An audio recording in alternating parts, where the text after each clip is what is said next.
Welcome to Data Science 1, Probability, the Exponential Distribution. Okay, some items that we're going to need to remember. We're going to need to remember the sample space, random variable, cumulative distribution function, probability density function, expectation, mean, and variance. Okay, so the exponential distribution has to do with waiting time. So Sajid takes the bus to work every day since it's the quickest way for him to get to work. And he knows when he gets there, he's going to have to wait for the bus to arrive, as rarely is the bus exactly there when he shows up in the morning or in the evening when he goes home. So now our sample space is waiting for the bus. Imagine what that sample space looks like. It doesn't look like an object. It looks like somebody's standing there, which we have right here. Okay, so our random variable here is the amount of time he waits for the bus to arrive. Now, let's think about waiting times. Well, we are measuring the time until a Bernoulli event occurs, right? The bus either arrived or it didn't, and there's no ambiguity. So this is related to a Poisson experiment, as it is essentially the time to the first event in the time interval. And you can show this mathematically. We're not going to do that here. Time is clearly a continuous random variable, right? It's too many outcomes to count, right? Milliseconds are involved. So it's clearly continuous, too hard to count. Sometimes when the wait will be extremely short, as the bus is pretty much there when you arrive. Other times you have to wait a little bit before the bus arrives, and then rarely do we have to wait a long time. So we think about this. This gives us this sort of shape here. Sometimes the bus will be right there or close by, and that's usually quite often.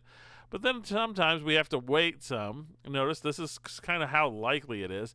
But long waiting times are extremely rare, right? It's extremely rare. And that's how you think about waiting times. The exponential distribution allows us to do this with an exponential random variable, and it has the following probability density function. I didn't make it complete yet. I'll stick that at the end. But often you'll see this written as x is distributed as an exponential with a parameter beta. And this beta controls the shape of the distribution. And it comes in quite handy, as we will see in a minute. Okay, so here's a picture of what it does. So if beta is equal to 2, you can see it's quite likely that there'll be very little waiting time, but it'll be extremely unlikely that you would wait any time more than 10 minutes. Where if you look at when it's 5, you can see, wow, it's not nearly as likely to be 0 as when beta is equal to 2, and it's far more likely to have waited 10 minutes here than 2. And then when beta equals 8, look, it gets compressed farther down and it gets stretched farther out. More probability is pushed farther out in time. Okay, so we can use the CDF, and the CDF here is really, really easy to calculate using calculus. So I didn't feel bad showing you. If you don't know calculus, the answer is at the bottom.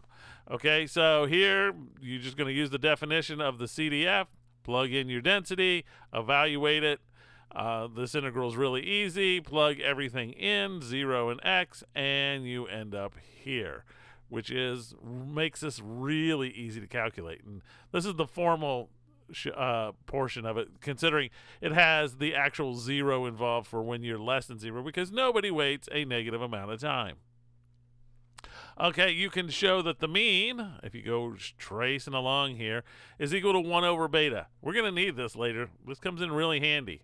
Okay, and that sigma squared is 1 over beta squared, which is quite handy to have, but we're not going to really need it today. But keep that in mind for later. All right, so we left Sajid waiting at the bus stop. Okay, suppose that Sajid knows that his mean waiting time is about 3 minutes, and he wants to know what is the probability he waits less than 5 minutes for the bus. Okay, it's a reasonable question. Okay. Well, here's the question. What's the probability he waits less than 5 minutes for the bus? Well, we don't know beta, right? Because that's the thing that controls this distribution and controls the probabilities. Well, maybe we do. If we put everything together here, we can see that his mean waiting time is about 3 minutes. Okay, putting this information together, we can say, well, that corresponds to mu equals 3. And we know that mu is equal to 1 over beta. So if just by solving it for beta, we get that beta is equal to 1/3. So we do know beta. It's not directly a number that you can read out of there. You have to think about it for a minute, think about what you know, and sure enough, we have the information.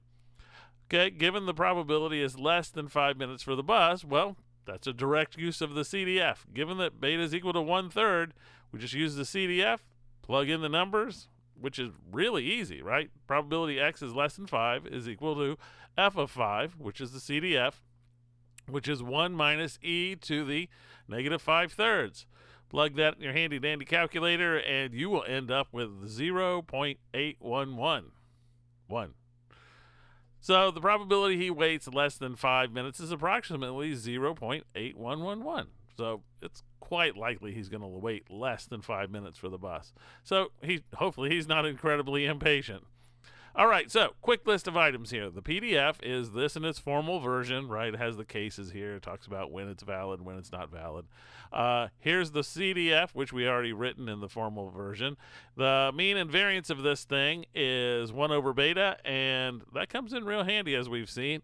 And the variance is 1 over beta squared, which we'll worry about later when we talk about other distributions. So we're on to the next distribution in the next video. See you there.